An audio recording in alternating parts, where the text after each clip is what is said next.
Congregation, with the Lord's help, we'll continue hearing from the book of Colossians. If you remember, on New Year's Eve, Pastor preached a sermon from Colossians 1.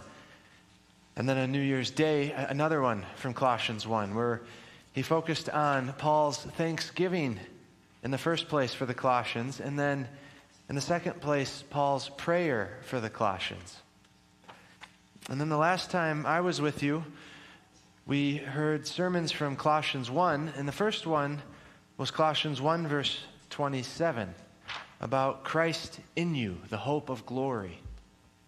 And then the second one was from Colossians 2, about the believer being complete in Christ. And we heard about union with Christ from those two sermons.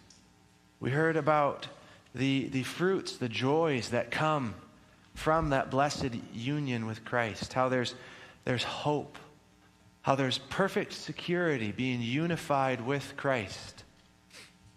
And we heard about the means of that union, faith in Christ, how we receive Christ by faith, and how we walk in him by faith.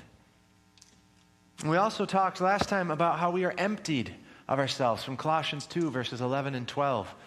How as we're filled with Christ, at the same time, we're emptied of ourselves. And at the end of the last sermon, we went over a number of applications that come from this union with Christ. And we saw how they come really right out of the text.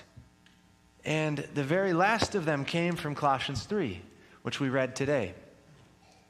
And you see how in Colossians 3, Paul begins with that statement, if ye then be risen with Christ, seek those things.